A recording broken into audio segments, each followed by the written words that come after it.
الله أكبر يا رسول الله يا رسول الله يا علي يا علي زنداباد زنداباد मुर्दाबाद मुर्दाबाद या अली या Ali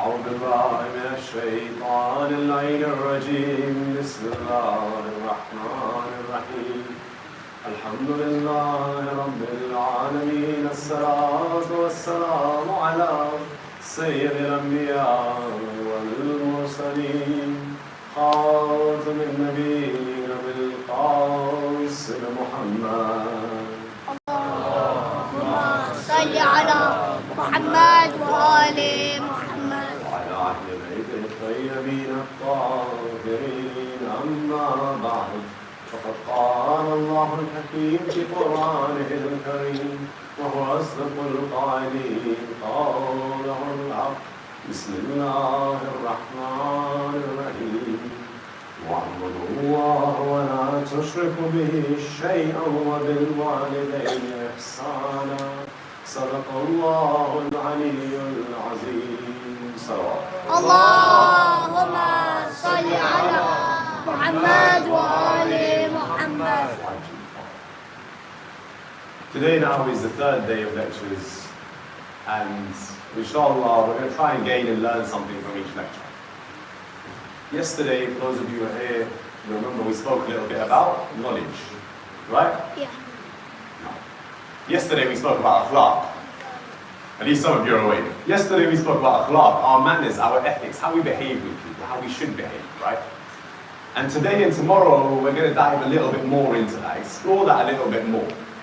Today we're going to look at how we behave and what our akhlaq should be with our parents, and tomorrow inshallah we'll look at how our akhlaq should be with our community, the people around us and the people that surround us. But today our focus is our parents. And before we go any further, before we begin, I want to take a moment. I want to ask you all, and don't do it just yet, do it when I ask you, but I'm going to ask you all to recite salawat. But I've asked you guys to recite many salawats over the days, but I want this salawat to be a proper salawat. I want to hear it, I want it to be loud. Why? Because I want this salawat to be for all of our parents, be they living and alive with us, or whether they have passed away and moved on into the next world. I want to hear from each and every one of you, for all of our parents, a loud salawat ala Muhammad wa ali Muhammad. Allahumma salli ala Muhammad wa ali Muhammad. Because you see, Allah gives us a lot of blessings. A lot of blessings in Islam, in life, in death. There's so many blessings. So many things that Allah subhanahu wa ta'ala has given us. But there's very little that He's given us like our parents.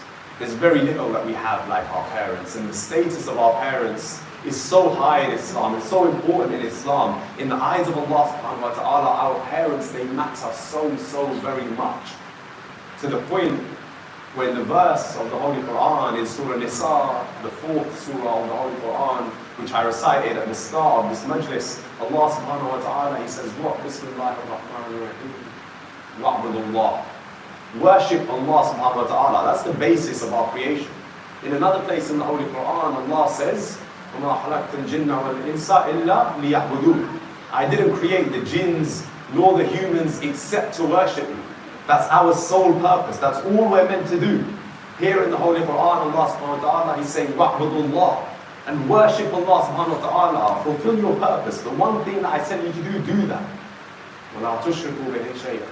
And don't associate anything with Allah subhanahu wa ta'ala. Don't give Him any partners or put anybody with Him. This is what we call tawheed. The oneness of Allah subhanahu wa ta'ala. The very basis of our religion.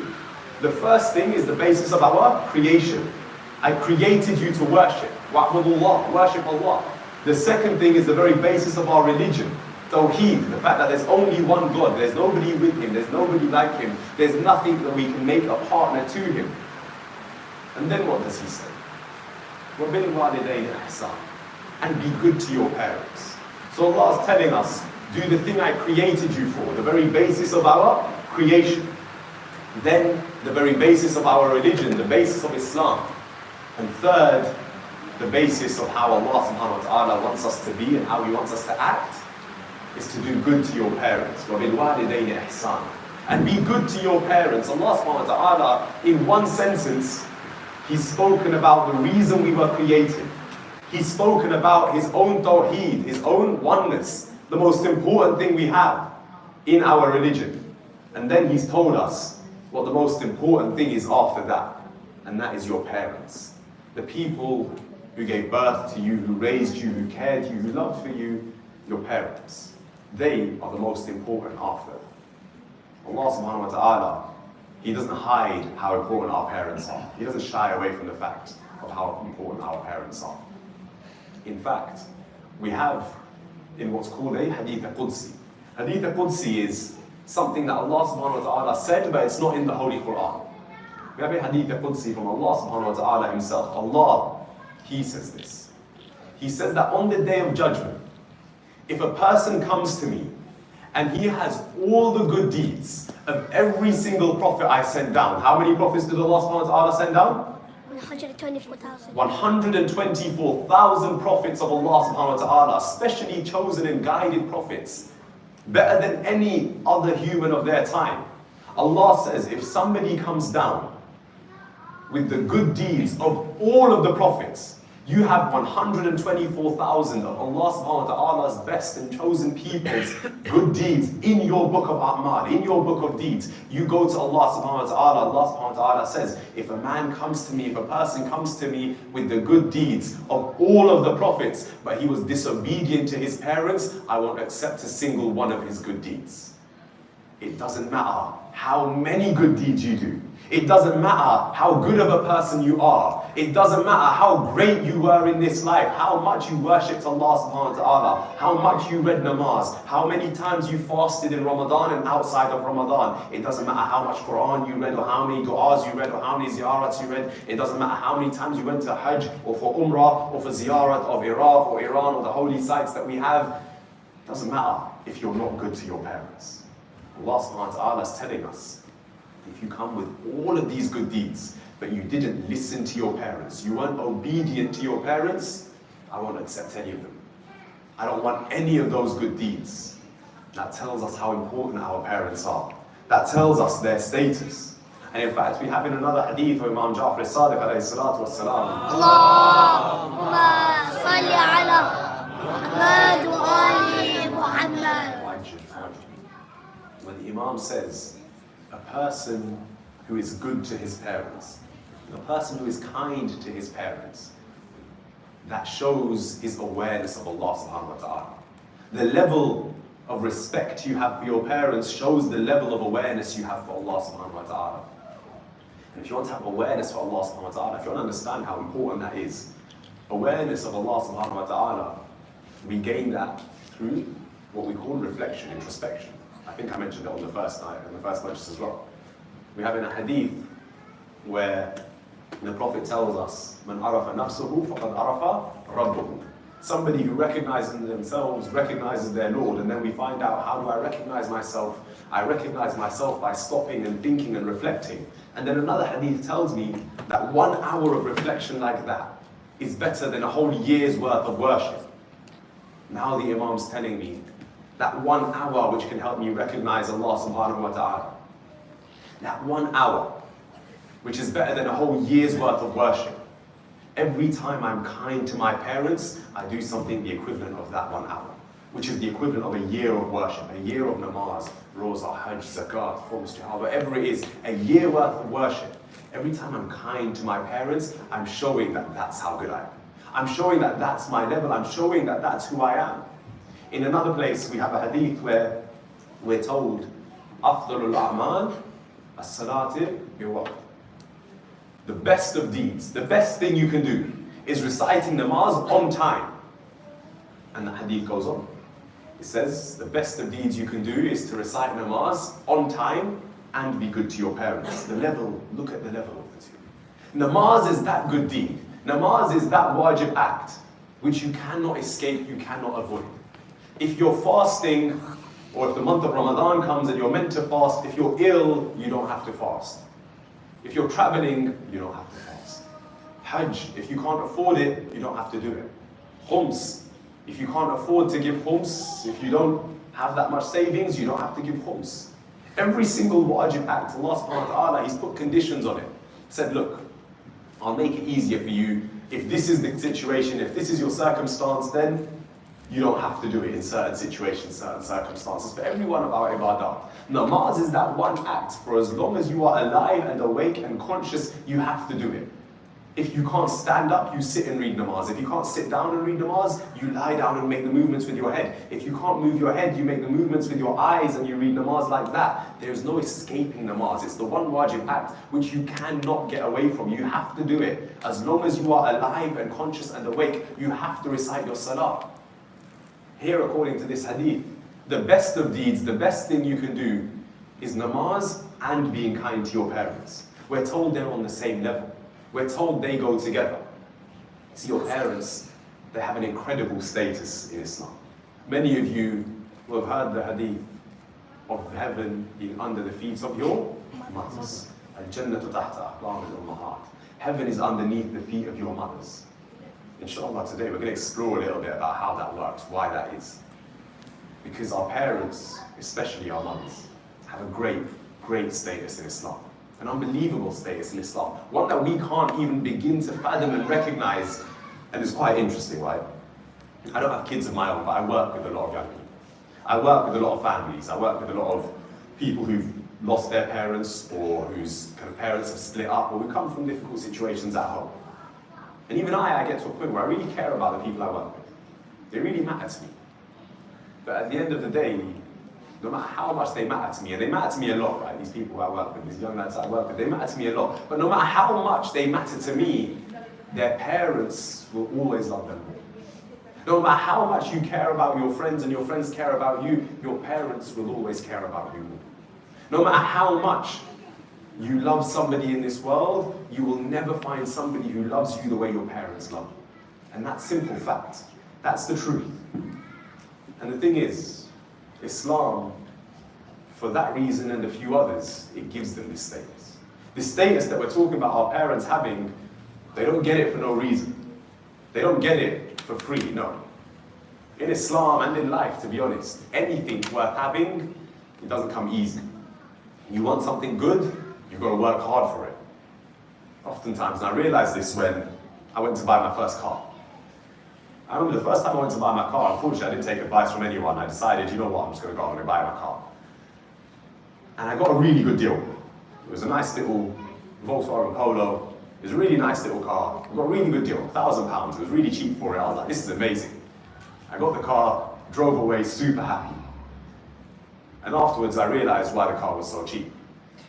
Because every time I drove it, I realized there's something else wrong with it. Something else is broken, something new is not working, there's a new light on the dashboard.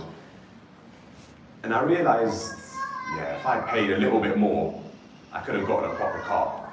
If I had paid the right amount, I could have gotten a decent car. But I tried to go for something that was cheap. I tried to go something that didn't cost a lot, but that would be worth a lot. And it doesn't work like that. Oftentimes, if something seems too good to be true, the fact is it usually is. If you want something really good, you've got to earn it, you've got to work hard for it. You want something really good, you're not going to find it easily. And if you find something super easy and super cheap, the chances are it's not worth what you think it'll be worth.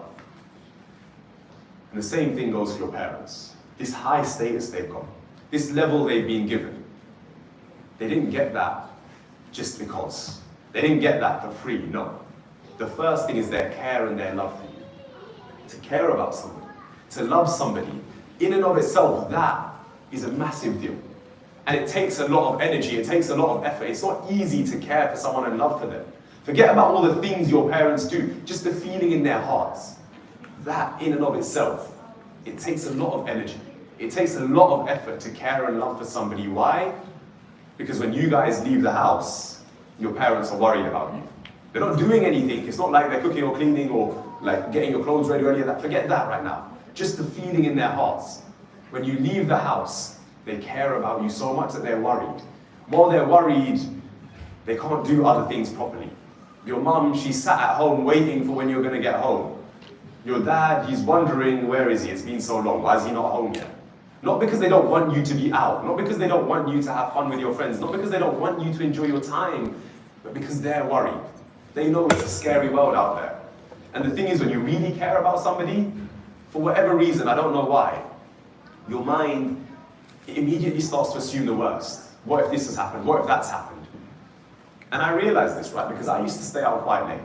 I used to stay out quite late with my friends, and every day I'd come home and my mum would be so angry at me. And every day I'd get the same thing: you're not going out again, it's not happening again, I'm not letting you. And then the next night I'd go out again with my friends, and again I'd be out late, and the same thing again.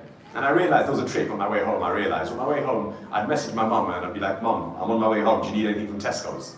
And she always would need something from Tesco's, so she can't be angry at me after that. But I realized it worked. But after a little while, I realized the case was never that my mum didn't want me to be out super late because she didn't trust where I'd be or what I was doing. It was just that she was worried. When I started texting my mum, "Oh, by the way, Mum, I'll be home," when I say late, I used to be out until quite late, right? I'm talking when I'm a bit older than all of you guys. I'd text my mum, I'd be like, "Mum, I'll come home at 1 a.m., 2 a.m., whatever it was." And she would be fine with that. All of a sudden, I get home at 1 a.m., 2 a.m., the same time I used to get home before, but she's not angry. If I got home at 2:30 though, now she's annoyed. Why? Where were you? It's been half an hour since you were meant to get home. Where were you? "Mum, the bus was late. I was delayed. I couldn't get a tube home. We just didn't realize the time." It's not that much of an issue, right? It's not that deep. But the fact is, the reason that my mum cared about that extra half an hour, she knows. The bus might be late. She knows I might have lost track of time. But the fact is, while she's sat at home, she doesn't know where I am. She doesn't know what's gone on. She doesn't know if I'm safe or not. She doesn't know what's happening with me. So if I text my mum and say to her, "Mum, it's taking a little longer than usual, I'll be home half an hour later than I said." Now my mum's fine with it. She's all right. Why? Because she knows I'm safe. She knows I'm okay. See, when you care about someone, you worry about them a lot. And as you guys get older, you'll realize this. It's hard for you to understand right now, but you worry about the people you care about. They matter to you more than you matter to yourself. That care, first and foremost, allows our parents to earn the respect that Islam gives them. Recite that salat al Muhammad. Allahumma salli ala wali Muhammad. The first thing is how much they care about us. And then we move on to how much they actually do for us. We don't ever realize it. Honestly, we don't realize it, how much your parents do. And I realized, I think it was last year, right? Or maybe the year before. And bear in mind, I'm 25 years old, right? You'd expect you realize this a long time before, but I realized it was either last year or the year before, I can't remember exactly, right? When I was like 22 or 24 years old. I remember me and my dad, my dad also reads majlises like I do. So, well, I read like he does. So, me and him, we both went to read a majlis at the same place. I was reading English first and he was reading Urdu after. So I read the English majlis and I had loads of mates in the centre where I was reading. So me and my mates, we went off and we were sitting, talking, whatnot, and then we ate. My dad, he read the Urdu majlis. The majlis finished, whatnot, everybody was eating, everything. And at the end of the night, I went back to where me and my dad were staying. I went back and my dad, he was sat there and there was food kind of on the counter already. And I was like, "Oh, Dad, I've eaten already." And he was like, "Oh, you've eaten?" I was like, "Yeah." I was like, "Have you not?" And he's like, "No, I didn't eat." I was like, "Why did you not eat?" And then this was like midnight-ish. I was like, "Why have you not eaten, Dad? It's midnight." And he looked at me, he was like, "I was waiting for you. I wanted to make sure that you've eaten before I eat. I'm 23, 24 years old. Dad, you don't need to worry about me like that." But your dad does, your mum does, your parents, they care about you. They put you before themselves in every single situation. That's when I realized how much my parents do for me without me even realizing it. How much my parents do for me without me even noticing it. You know your packed lunches that you get in the morning? For those of you who still get a packed lunch, that doesn't just appear. You know, while you're asleep in bed, your mum's waking up early to make that packed lunch. I remember my mum used to get so annoyed with me because at lunchtime, I wanted to play football. And I would. Or King Square. I don't know what you guys call it, Four Square, but whatever. There's so many different, right? There's so many different things I used to do at lunchtime, but eating was just not one of them. My mum would make a packed lunch for me every day. Not once would I eat it. I'd come home, and what she'd make was really tasty as well, to be fair. The sandwiches, everything. I used to really enjoy them. But I'd eat them either when I got home or on my way home.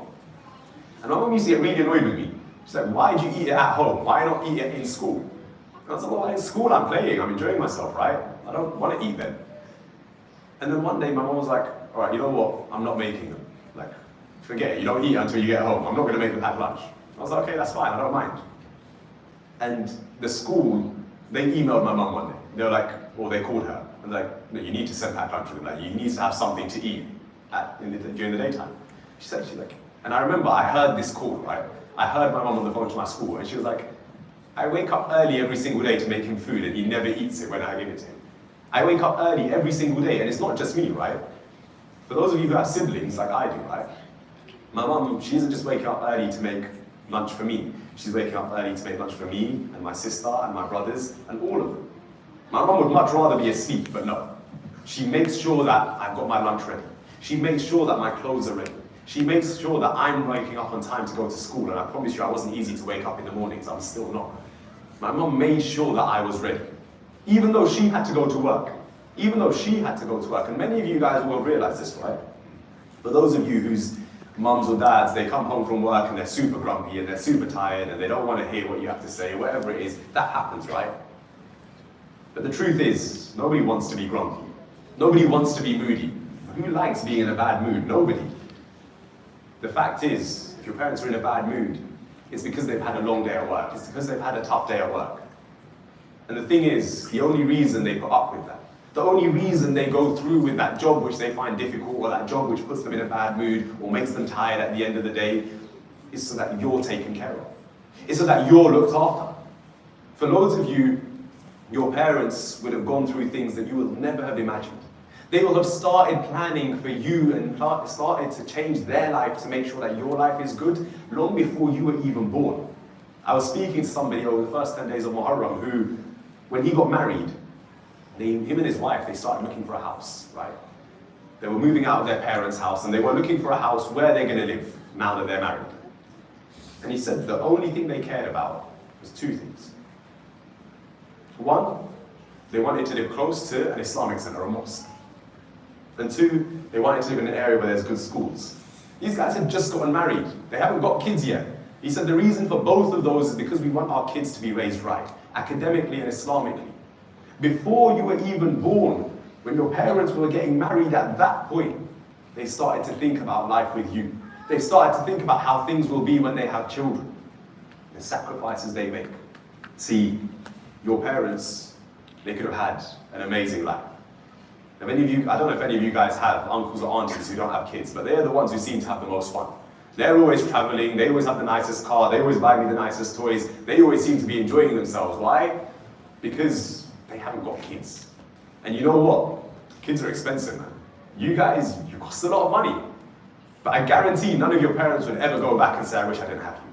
They could have lived an easy life, a cushy life. They could have lived in a nice big house with nice cars and been traveling all the time, going on holidays all the time, but no. They prefer you. They want you more than that. They want you better than that. Because to them, you matter more. The amount our parents do for us, we don't realize. But if you want to know how much your parents care about you, if you want to know how much they love you, there's one easy, surefire way to see it. There's one easy, surefire way to see how much your parents care about you. Particularly your mothers. You're going to get your parents annoyed at times, that happens. You're going to do something that makes your parents angry. That will happen over life. It will happen many, many times. Your parents, they might shout at you, they might hit you, they might do whatever, right? However your parents get angry, they'll get angry at you. But I promise you, while they're angry at you, when your mum cooks food for the family, she'll cook it for you as well. But here's the deal with anybody else.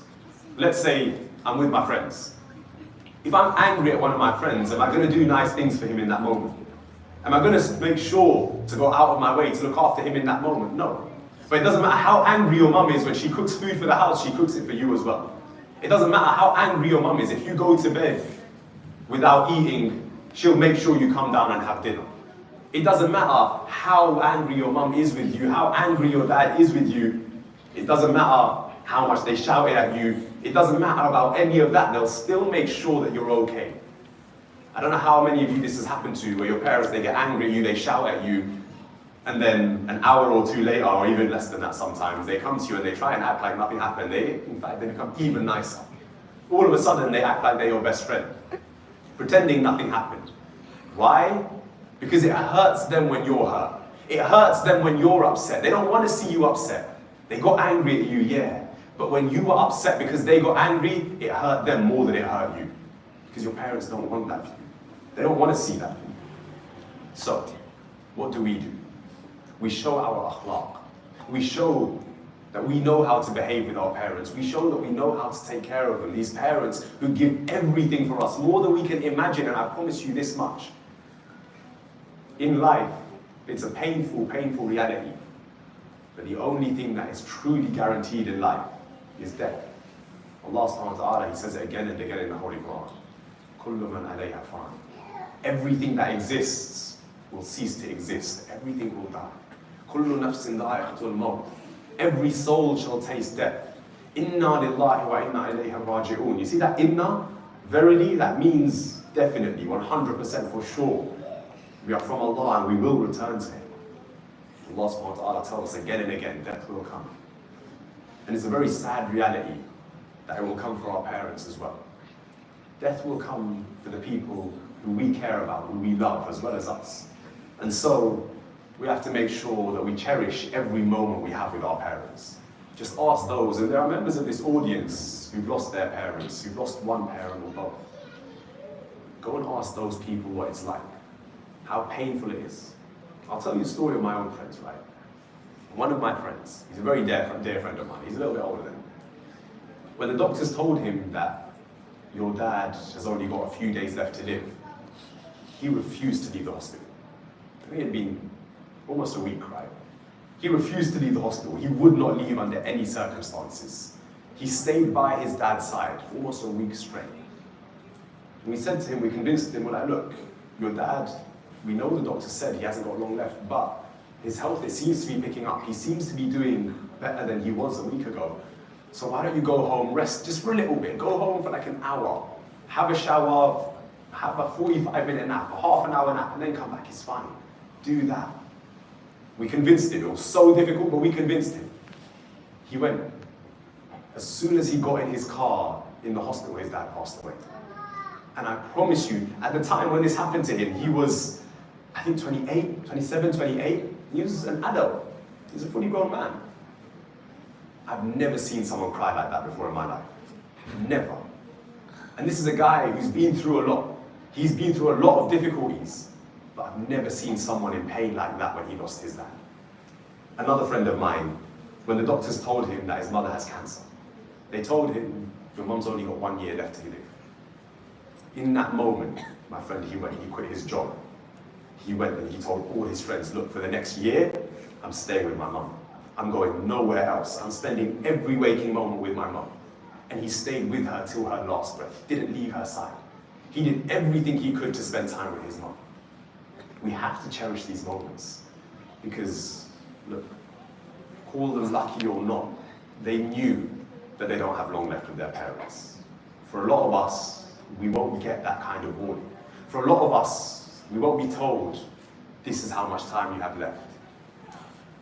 We'll just see our parents slowly grow older, grow weaker, grow more in need of us. And it's difficult to see. It's very painful to see. So we have to make sure that we do right by them. وَبِالْوَالِدَيْنِ إِحْسَانًا. Look after your parents, take care of your parents, treat them kindly, treat them properly. But what does that mean? How do we treat our parents kindly? Look, you all know how to be kind. You all know how to be respectful. I'm not going to sit here and go through the individual things you should do. You know how to be good to your parents. But I've gotten the chance to be able to work with a lot of parents and their children, a lot of families where that relationship between parents and children isn't as great as it should be. So I'm going to share with you guys one of the greatest things that hurts a parent. One of the things that for a parent causes them the most pain from their child. Recite Allah sallallahu ala Muhammad wa ala. Allahumma salli ala Muhammad wa ali Muhammad. You know, the greatest pain for a parent is when they feel like their child doesn't care about them. When they feel like their child doesn't love them the same way they love their child. And that happens so much. More than you guys would ever imagine, right? particularly at you guys' age. It happens so often that we don't let our parents know how much we care about them. We don't let our parents see how much we love them, because we do. It's not like we don't care about our parents, we do. But showing that is sometimes where we fall short. So spend time with your parents. Enjoy your time with your parents. Sit with them. Spend time with them. And the biggest thing, and this is the biggest complaint, the one that I hear the most from all of the parents that I work with, talk to your parents. It hurts your parents so much when you don't talk to them. When you come home from school and you go straight to your room, you hop on PS5 or you're on your phone, it's YouTube Shorts or it's TikTok or whatever it is. You do that, and to you, it's fine, it's normal, right? But your parents have been waiting all day to hear how your day was. They've been waiting all day to hear what happened in your day at school. They want to know, they want to hear about it. The same way you tell your friends every tiny little detail about what's going on.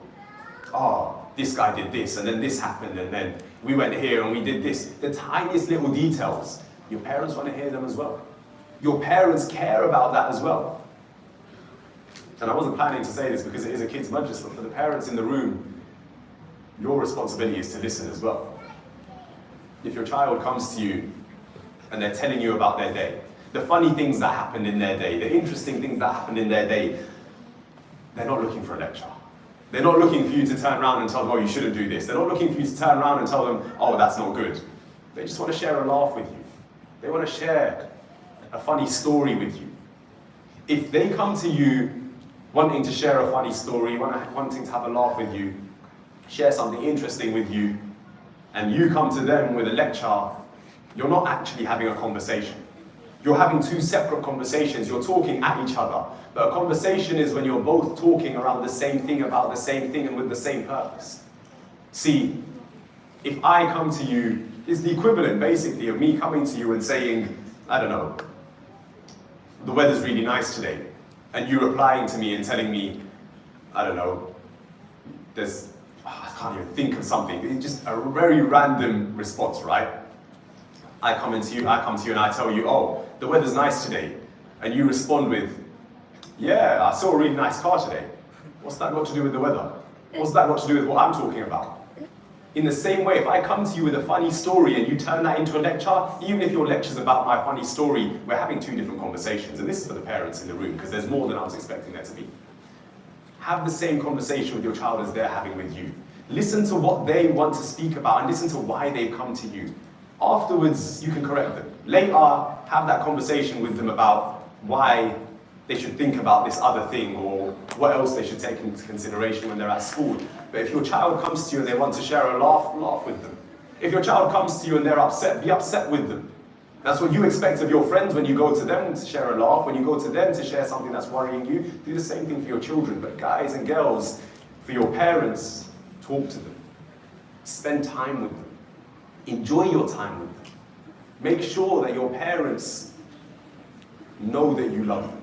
See, one of the greatest pains, particularly for fathers, I mean, there aren't any in the room, but particularly for fathers that I've heard, is because fathers, often, they're not people who show their emotions.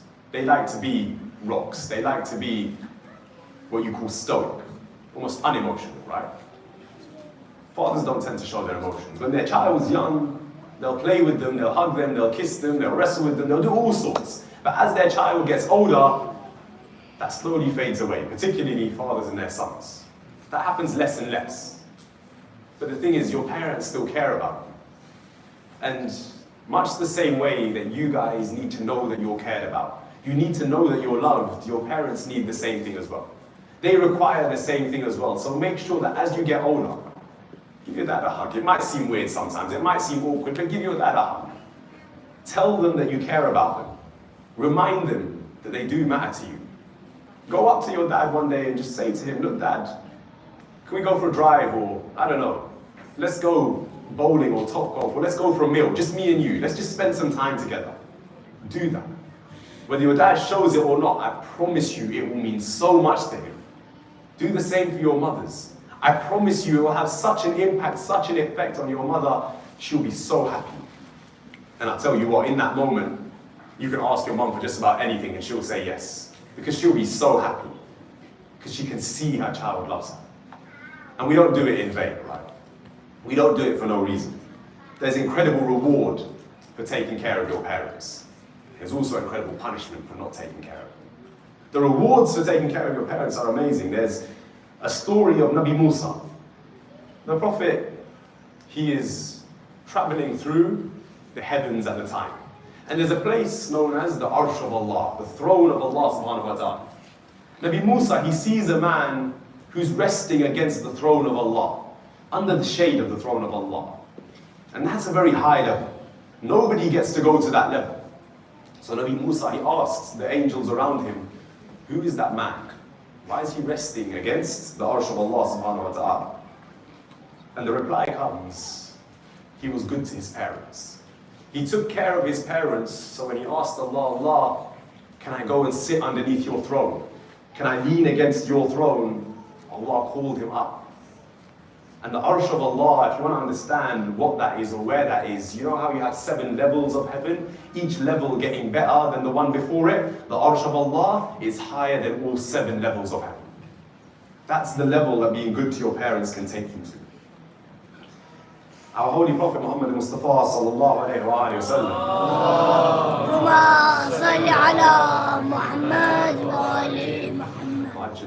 He said, if you want to have a long life and increase your livelihood is basically what you earn. And for you guys, the most valuable thing that you'll earn, or in your eyes, it will be the money that you earn. If you want to increase that, then you should be good to your parents. You should take care of your parents. And the third one that I'll mention, the rewards, before I show you guys some of the punishments, is the forgiveness of your sins. There's a man one time, he comes to our Holy Prophet and he says to him, Ya Rasulullah, I have done every sin you can imagine. Every single thing Allah subhanahu wa ta'ala said not to do, I've done all of them. He says, I've done every sin, I've gone against Allah in every way possible. Can I be forgiven? Will Allah subhanahu wa ta'ala forgive me? The Prophet looked at him and he asked him, are any of your parents alive? The man says, yes, my father's alive. My mother's passed away, but my father's alive. The Prophet looks at him and he says, you want to be forgiven? Go spend time with your dad. Just make sure your dad's happy with you. And in the narration it says that the man, as he left, the Prophet whispered, he mumbled under his breath, he said, if only his mum was alive, it would have been even easier for him. You want to get your sins forgiven? Go, spend time with your parents. Make sure your parents are happy with you. And in fact, it works in the other way as well. There's a time where the Prophet is called to the bedside of this young man who's dying. But something very odd's happening. As he's dying, it's almost as though his body can't let go. And in that moment, when your soul is being pulled from your body, if your body tries to resist it, if you try and hold on, it becomes very, very painful. It's described as though your limbs are being ripped from your body, as though your arm is being ripped off, your hands are being ripped off. That's what it's described as. It's very, very painful. This man is trying to hold on. The Prophet's called. And the Prophet says to the boy, he says, recite La ilaha illallah. Just say this and you'll be at ease. Your soul will leave your body without any more pain, any more discomfort. And the boy, he tries to say it.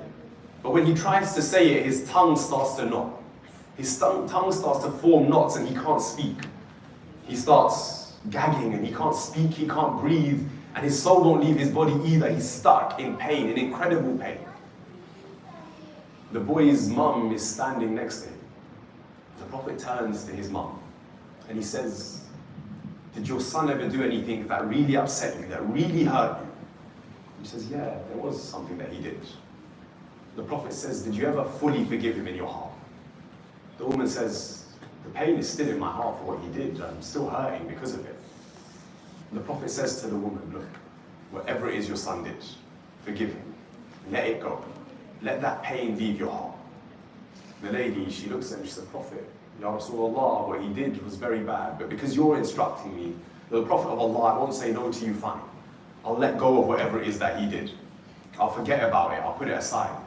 And as that woman forgives her son, his tongue begins to unravel. He recites the kalima and he leaves this world without any more pain and any more discomfort. Why? because now his mother is not upset with him. The hadith we recited before, Jannatu tahta aqdam al-ummahat, heaven is under the feet of your mothers. You want to reach heaven, you can't do it without your parents being happy with you. In fact, it's the last thing I'll mention in terms of punishment. We're told that the fragrance of heaven, which you can smell even if you are 1,000 years away from it, that's what we're told. Even if you are 1,000 years away from heaven, you can still smell the fragrance of it because it smells so beautiful. It smells so fragrant, so nice. We're told that somebody who was disobedient to their parents, somebody who didn't listen to their parents, they will never smell the smell of heaven. It doesn't matter how close you can get to heaven. You won't smell the fragrance of heaven if you are disobedient to your parents. Our parents have a great status in Islam. Our parents in our religion, they're given more importance than anybody else. And I promise you, if you are ever fortunate enough to see the day where you get to look after your parents, right now, they look after you. If you're ever fortunate enough to see the day where you're looking after them, it's the oddest fortune in the world. Because you get to look after your parents. You get to try and begin to repay some of the favors that they paid upon you. You never get to it completely, but you get to try. But it's so painful. Your parents, to see them grow old, to see them grow weak, to see them become frail, to see them need you and in need of you, it's really painful. And to lose your parents, it's a completely different pain. To lose a parent is something that I can't sit here and tell you what it feels like. In fact, I myself can't imagine what it feels like. Only somebody who's been through it knows what it feels like to lose a parent. Nothing comes close. There is nobody in this world who will be there for you like your parents. Your friends, they'll come and go. Relationships will come and go. Your community, there'll be times where you're close, there'll be times where you're far. But your parents, they're the ones who till their dying breath will be there for you. And it's amazing why. I've seen parents on their deathbed. I've seen parents when they're about to leave this world. I saw a mother. And she says to me, it was my friend's mom. And when the doctors told us that she's only got 3 days to live, all of us friends, we stayed in the hospital with my friend and his mom. And you know what his mum did? The last 3 days of her life, she knows she's about to die. And the entire time, she kept on praying for her son. She kept calling us forward one by one, all of her son's friends, and saying to us, just make sure you look after my child once I'm gone. Surely in that last moment, when you're scared of death, when you're scared of what comes next, when you're scared, I don't know what the next world's gonna look like, you're afraid, you're thinking about everything you've done in your life. Was I good? Was I bad? All of that, that's what you'd be thinking about, right? But this mother's sitting there and telling us, and this is me telling you from personal experience, my friend's mum, sitting there and all she can think about is, will my son be okay when I die? Will my son be okay after me? We can't ever underestimate our parents. Forget underestimate. We can never understand them. We will never ever recognize who our parents are until inshallah one day we get to become parents ourselves. Then you'll see, then you'll find out. Because the pain of a parent is unlike anything else. The effort of a parent is unlike anything else. The energy of a parent is unlike anything else. So make sure you take care of them. Make sure you look after them. And make sure that your parents are always happy and pleased with you. Recite aloud, salawat ala Muhammad. Allahumma Muhammad wa ali Muhammad. I went on for a little longer than I intended to, but when it comes to parents, it's one of those topics that you could go on and on and on. Today, we remember somebody who recognized the value of his own mother, yes, but he also recognized the value of the mother of Imam Hussein. We mentioned briefly yesterday this person, a man by the name of Hazrat Hur. Hazrat Hur alayhi salam, for us, he's a beacon of hope. For us, he's an incredible lesson. Why? Because everything that happened to the family of Imam Hussein in Karbala, everything that happened in Karbala itself, all the pain, all the difficulty that the Imam's family went through, that the Imam went through, that the children and the adults, the women and the men went through, it all started with what Hazrat Hur did in the desert. See, there's a point where Imam Hussain alayhi salam, he's riding through the desert and he begins to hear a murmur in the soldiers around him.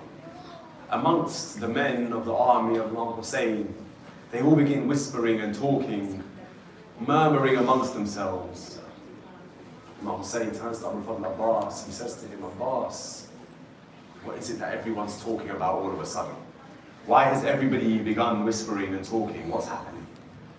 Abu Fadl Abbas, he says, Mawla, we've been going through the desert for quite some time now. Everyone is tired of being under the heat, but in the distance, everyone started to see some palm trees. They've started to see some trees. They're wondering, if we may, can we go towards those trees and just rest under the trees for a little while? Under the shade of the trees, can we gather some rest? Imam Hussain, he says, Abbas, stand next to me, stand with me. All of Fadl Abbas, he comes and he stands alongside Imam Hussain. They look out over the distance. Imam Hussain, he says, Abbas, tell me in the distance those trees that our soldiers are speaking about, can you see them as well? Abu Fadl Abbas, he says, yes, I do see them all. Imam Hussain, he says, Abbas, what can you tell me about those trees that you see? He says, Mawla, it's as though the trees are getting bigger.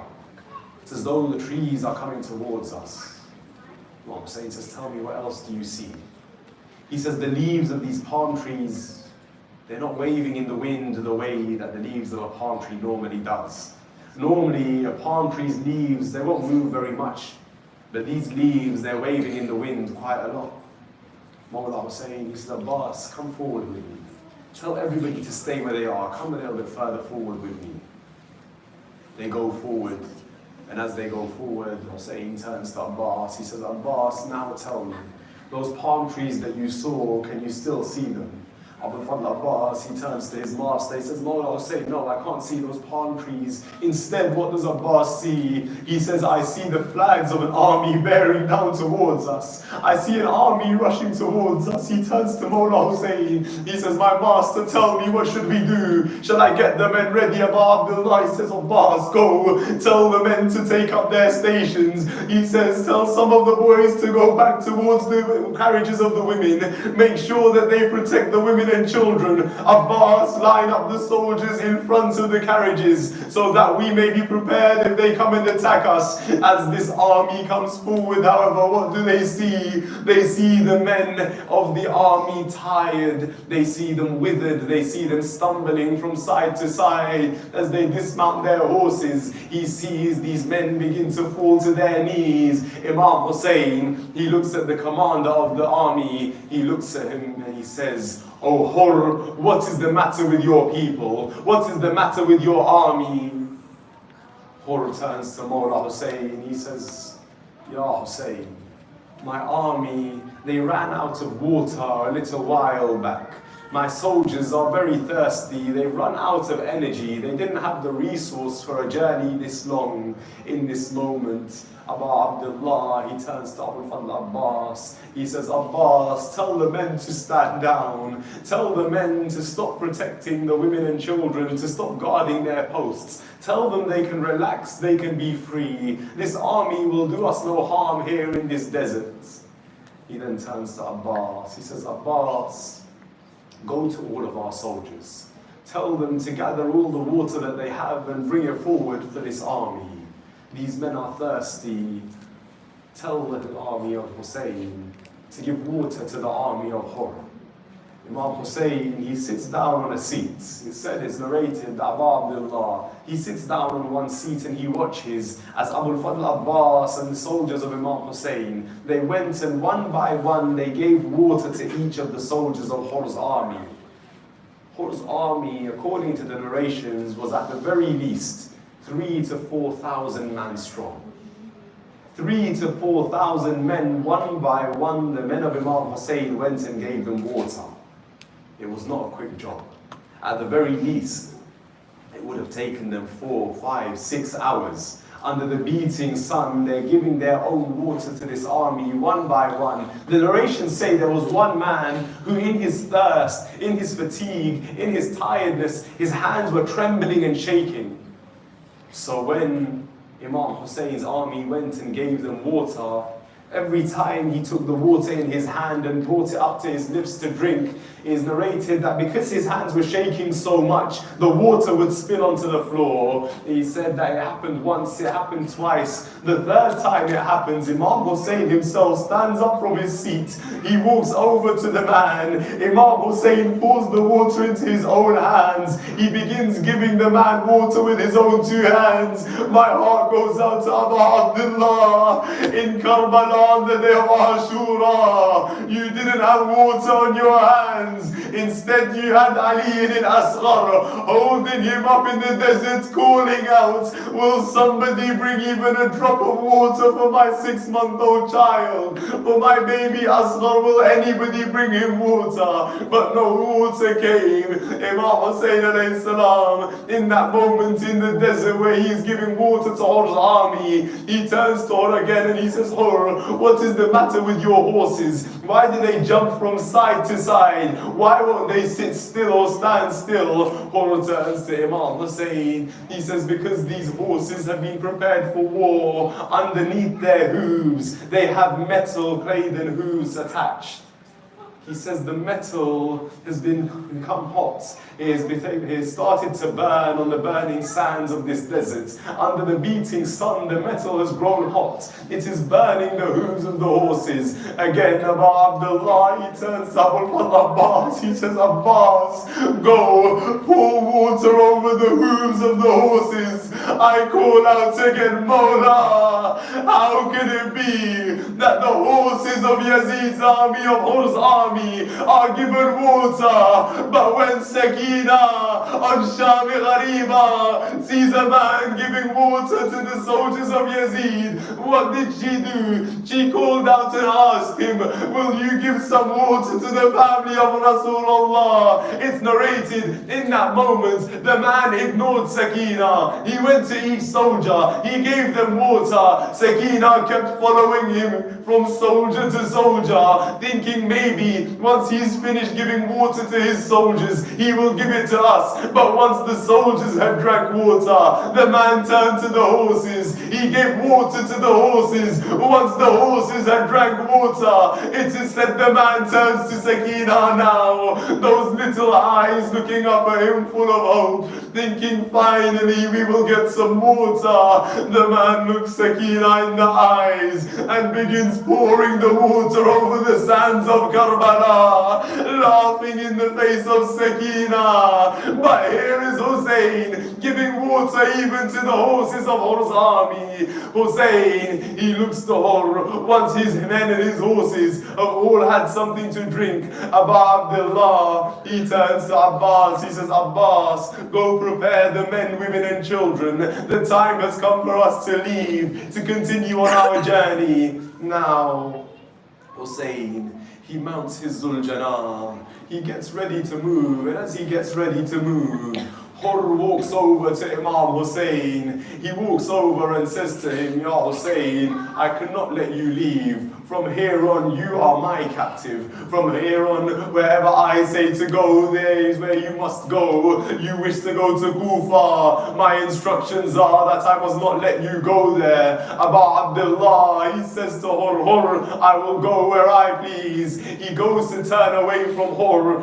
In that moment, Hur, he looks into the eyes of Imam Hussein with anger in his voice, with a fierceness in his eyes. He grabs the reins of Zuljanah. He pulls Zuljanah towards him. He says, Hussein, from now on, you will listen to what Hur says. You will go where Hur tells you to. In that moment, Hussein, he says to Hur, Taqalatka ummi, Hur, may your mother cry over you. May your mother cry in the pain of your death. Hur looks back at Mawla Hussein. He says, if any other man in all of Arabia were to say that to me, I would say the exact same thing back to him. But what can Hur do do. Your mother is none other than Zahra. Hur cannot say anything to the name of Zahra. Now, about Abdullah, alongside the army of Hur, they continue their journey. The days go on. They arrive in Karbala on the 2nd of Muharram. Hur stands on one side by the river Furat. Imam Hussein's army stands on the other side by their tents. The nights go by. On the 7th of Muharram, water runs out in the camps of Imam Hussein. From that moment on, every night, Hur stands and looks out, and as he does, he keeps hearing the same thing again and again.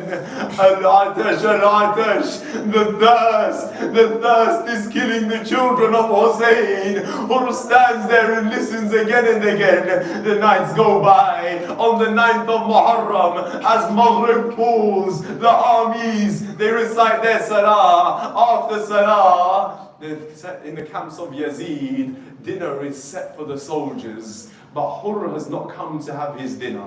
Hur has not come to eat. They are looking around for Hur. They're wondering where he is.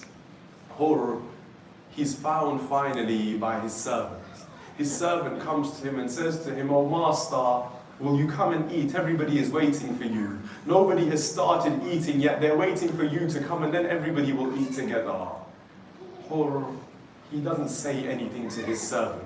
He doesn't even acknowledge that his servant is there. Hur is lost in thought. His eyes are fixed on the camps of Aba Abdullah and Hussein. After a short while, Hur's son by the name of Ali, he comes to Hur and he says, "My father, everybody is waiting. Won't you come and eat with us?" Again, Hur does not respond. Now his son grows curious. He asks his father, he says, "Tell me, why are you standing here? What are you looking at?" Hur turns to his son and he says, "My son, I see my soul. It is standing between heaven and hell, and I do not know which direction I am to go in." Hur's son turns to him. He says, "My father, come and eat." Hur says to him, "Go, you eat, you do what you will. Hur will stay here." After a short while, Hur goes to the tent of Omar Asad. He asks him, he says, "Omar, tell me, will there really be a war tomorrow? Will there really be a battle tomorrow? Will we really attack the sons of Zahra and the grandson of Ali?" Omar ibn Asad, he turns to Hur, he says, "Tomorrow there will be a war like no other. Tomorrow there will be a war that will go down in history. Tomorrow it will not be a battle but a massacre."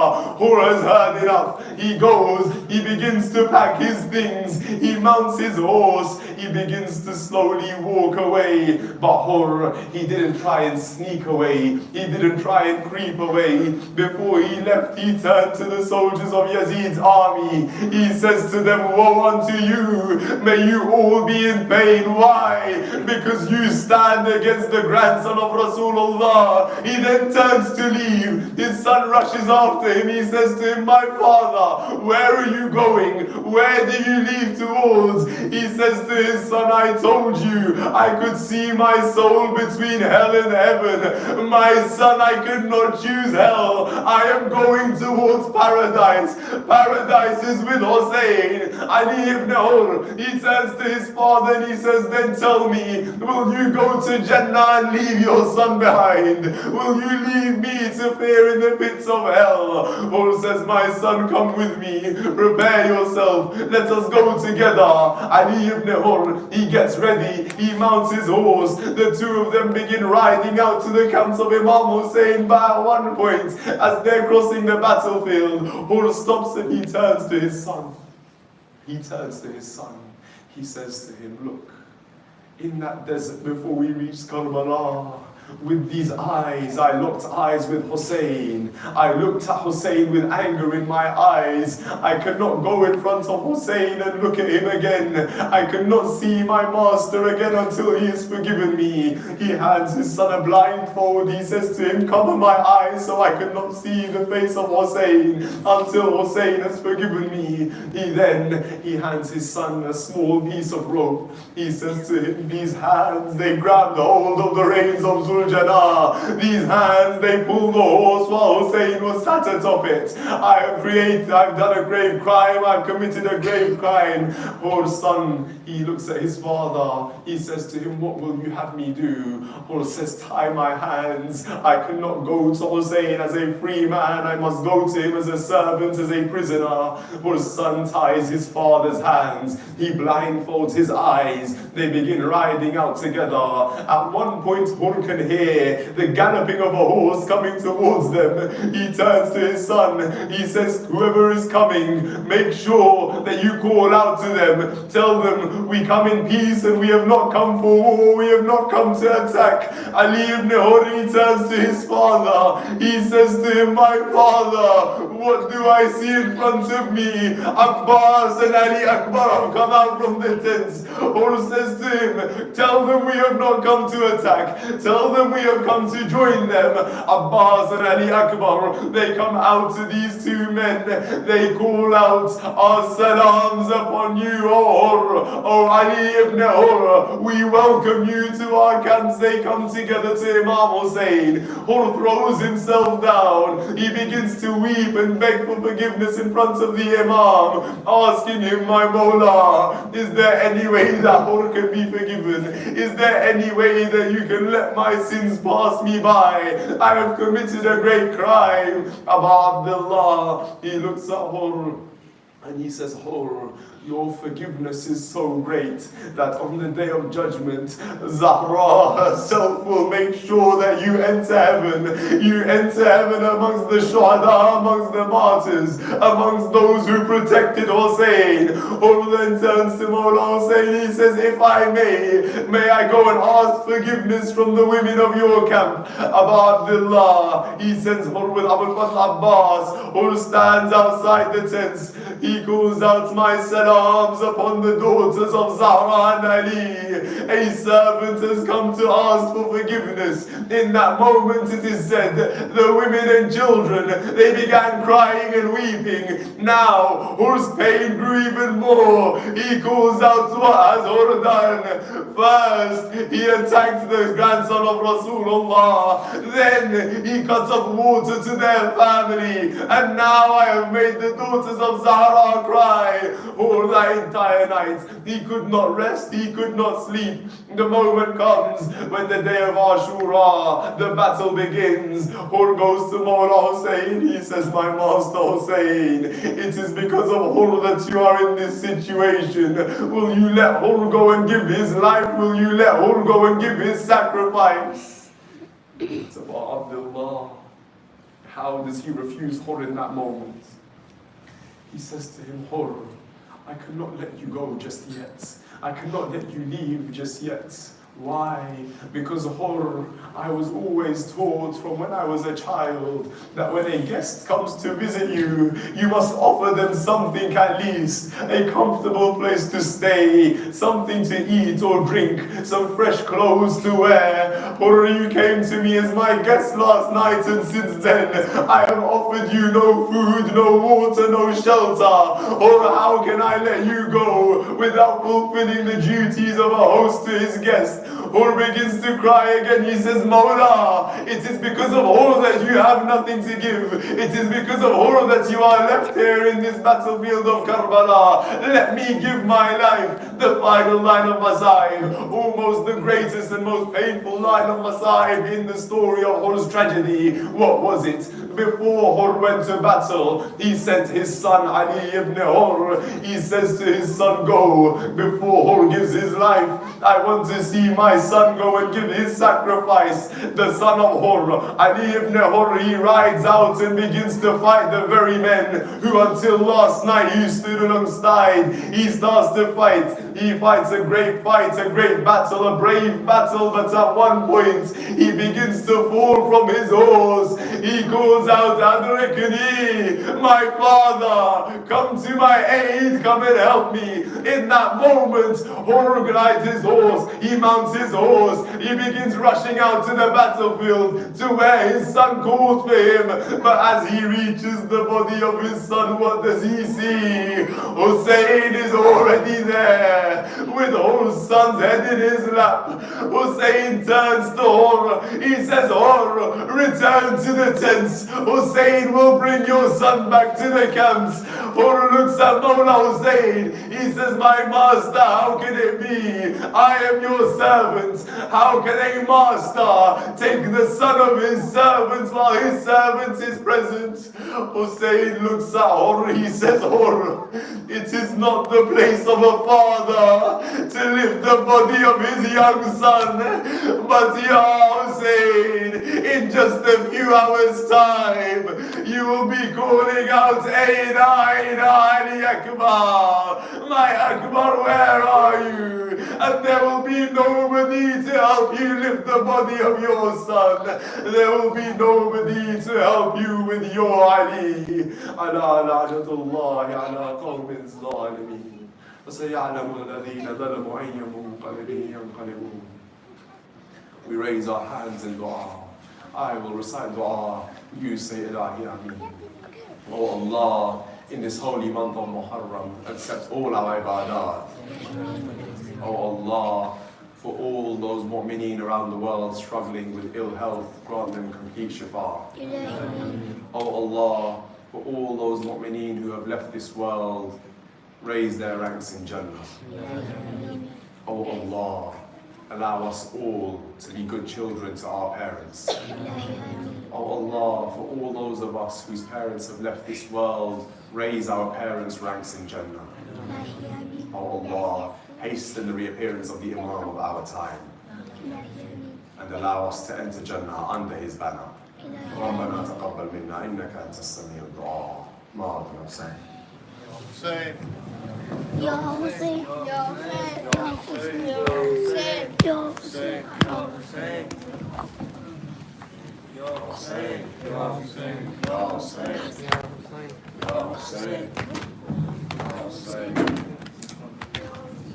The reciters come in the middle. Make a circle around the recitative. Ya Hussein. Ya Hussein. Ya Hussein. Guys, we'll make a circle around. Everyone line up in a circle. Ya Hussein. Ya Hussein. Ya Hussein. जब रिदा sir से चीनी मैं सदा देती रही क्यों ना राजी जब रिदा सर